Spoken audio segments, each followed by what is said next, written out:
in like elementary school specifically, in middle school and up to high school, and especially how it affects girls and women throughout their life. And I know in college you personally aren't affected by dress code, but the underlying messages behind it are still very prevalent in society. So I did a poem on dress code, and it goes like this. A dress code always starts the same. Me always feeling like I am at blame, so to avoid the shame, I hold my breath and walk with ease because I know it's my responsibility to control the attention I receive. And if that doesn't work, I'm forced to wear long sleeves, and no shorts unless they exceed fingertip length, and no tank tops unless they have 2 inches of space, and no holes in my jeans because I might make a scene, even though outside it's well over 90 degrees. And the boys next to me are wearing their pants sagged to their knees with their muscle tees, but no one cares because they aren't a tease. Perhaps it's just their masculine energy. But on the other hand, how much a woman shows indicates how much she's willing to please.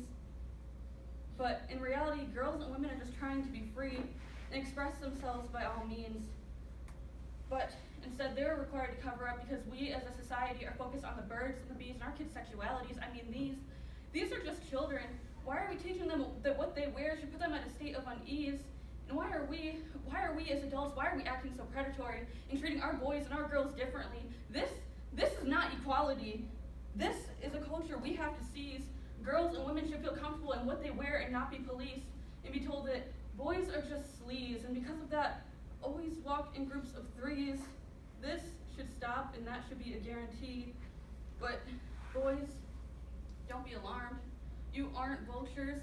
You're just a victim in a society that promotes rape culture. Boys, you have self-control, and you are able to focus no matter how much is shown. In girls, I mean this from my soul.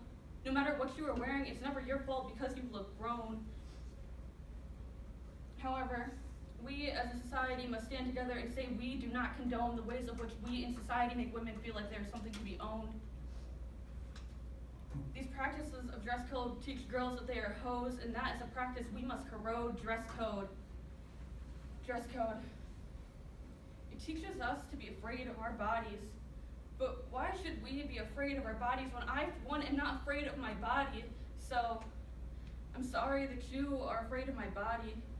And I'm sorry that society is afraid of my body, but I will never be sorry for my body. I will never be sorry because my body is treated as if it is a violation, as if it is merely a distraction to a boy's education and a teacher's occupation and every other grown man's reputation. Society is selling dress code as if it is a Society is selling dress code as if it is an attempt to protect a girl's mental situation. But you can't fool me. This is not an attempt to protect my mental situation. This is an attempt to protect the male reputation by means of hypersensitization with underlying sexualization. The female body has never been an object for male sexualization. The female body is just a body, and having a body is just another part of the human condition. But instead of teaching boys to avert their attention, we teach girls to comply by means of submission. Society acts as if dress code is an irreversible decision, but it is a volition, and we are perfectly capable of changing our position. But here is my proposition. Why is my body so controversial?